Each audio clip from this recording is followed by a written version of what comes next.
Stories from the home front bright, keeping victory shining light on the victory home front. Hello to all the Rosies and Homefront Joes, and welcome back to On the Victory Homefront. I used to question those old exercise films from the 1940s. You know the ones. You've probably seen clips of them in documentaries or pop up on social media. Rows of women moving together, swinging their arms in wide circles, doing jumping jacks, deep knee bends, stretching toward their toes. Everything looked so deliberate, so controlled, and I'd often find myself wondering, why these exercises? What was the purpose behind them? Because while some of the movements looked simple, others were actually pretty energetic. It wasn't just random movement. There had to be a reason these exercises kept appearing. So I started doing some digging. And what I discovered was that these weren't simple exercise routines. They reflected how America was preparing women for the physical demands of everyday life during World War II. Today, I thought it would be fun to take a closer look at how women trained for the home front. When we think about physical training during World War II, most of us probably picture soldiers, the obstacle courses, long marches, military drills, but they weren't the only ones being encouraged to stay physically fit. As more women entered the workforce, many found themselves doing jobs that required long hours on their feet, repetitive motions, lifting, reaching, carrying, and climbing. At the same time, the responsibilities waiting at home didn't just disappear. Meals still had to be cooked. Laundry still needed to be done. Children still needed cared for. Victory gardens needed tending. Food needed preserving. The workday didn't end when the factory whistle blew. Government agencies recognized that this kind of work placed real physical demands on women. The Women's Bureau studied fatigue among women war workers, and the Women's Army Corps developed structured physical training for women entering military service. Schools continued emphasizing physical education. Fitnesses became one more way that Americans prepared themselves to meet the demands of wartime. One sentence from the Women's Army Corps Physical Training Manual really stood out to me. It says, "The demands of war are varied, endless, and merciless. To satisfy these demands, you must be fit." Now, that's a powerful way to begin a fitness manual, and I think it tells us something really important. Physical fitness wasn't being treated as a hobby. It was being treated as preparation for military service in the case of the Women's Army Corps. But across the home front, physical readiness mattered too. So what did one of these exercise sessions actually look like? Well, let's picture a gymnasium, or maybe a community center, maybe sometimes even in an outdoor field. There'd be rows of women standing shoulder to shoulder, an instructor at the front of the room or crowd, and the class begins. Everyone moves together, arms reaching overhead, bodies bending and stretching, marching in place, deep knee bends, then a burst of energy with jumping jacks before slowing again into movements focused on posture and breathing. It's orderly, purposeful, and surprisingly varied. Some movements built strength. Others improved coordination.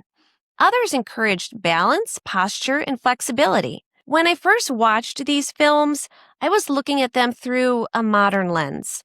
Compared to what we often think of as fitness today, the movements seemed, pretty minimal. I found myself wondering how something that looked so simple could really make such a difference. But then, the more I learned about why these women were training in the first place, the more I realized I had been asking the wrong question. It wasn't whether these exercises looked impressive by today's standards.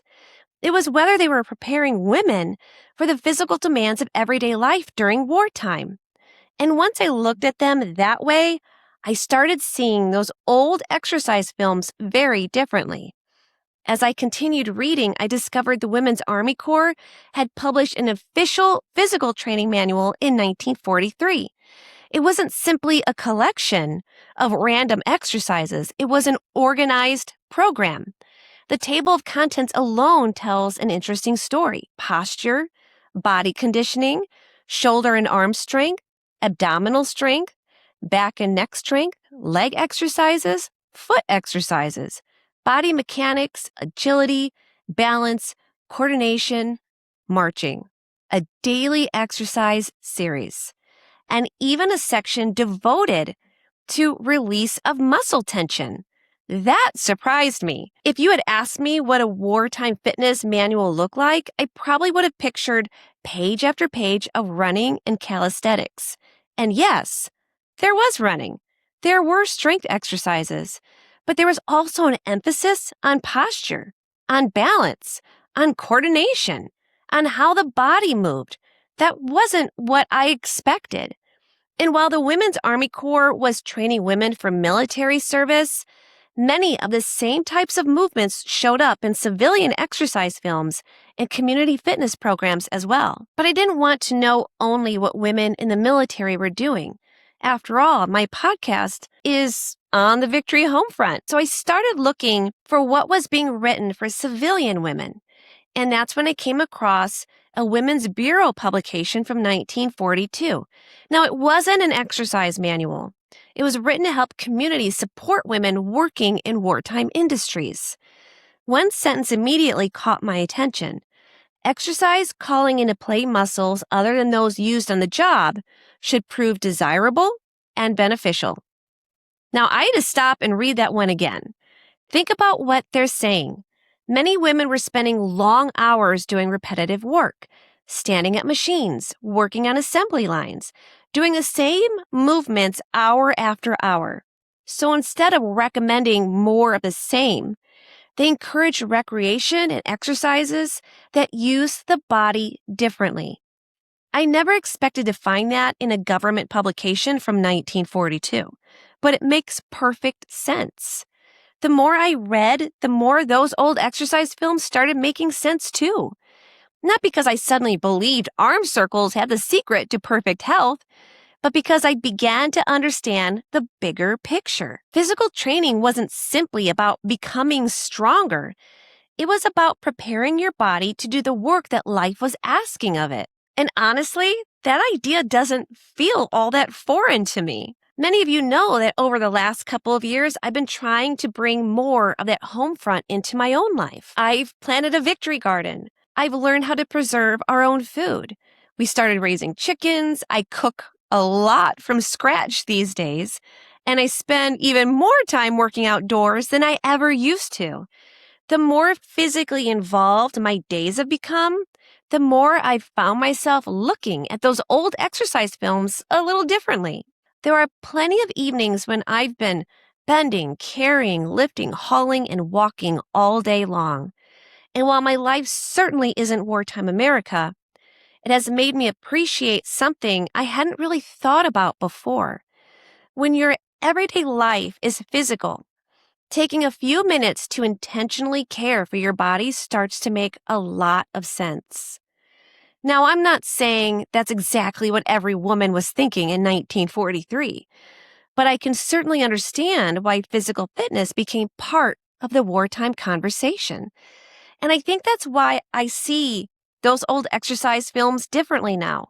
Not because I think they were trying to discover the next great workout, but because they were preparing women for the realities of everyday life during the biggest war the world has ever seen. And one of my favorite things about studying the home front is discovering that ordinary things often have extraordinary stories behind them. A ration book, a victory garden, a pressure canner, a recipe, or even an old exercise film. I used to watch those films and wonder why they were spending so much time doing arm circles and deep knee bends. Now I think I finally have my answer. Those women weren't simply exercising, they were training for the home front. And now that I understand the why behind those movements, I don't think I'll ever watch those old exercise films the same way again. And I have a feeling I'm going to borrow a page from their playbook. I'm actually thinking about bringing some of those World War II era exercises into my everyday life myself. Not because I'm expecting a miracle, and not because I think they're somehow better than everything we know today, but because I enjoy experiencing history wherever I can, and because I think they may be onto something. Now, since I do record these episodes sometimes ahead of time, if I decide to maybe share this journey, I will share it over on my Instagram or TikTok, and you're more than welcome to follow me on those two platforms. I'll put my handles up on the screen right now, and maybe you'd want to follow along and try some exercises yourself. Well, my friends, this has been a wonderful episode. I really hope you enjoyed it as much as I enjoyed sharing this information with you. If you would love to give me a like, I would appreciate it. Be sure to hit that follow or subscribe button and share with your friends to help my audience grow. And until next time, my friends, remember that victory is in the everyday. I'll see you soon.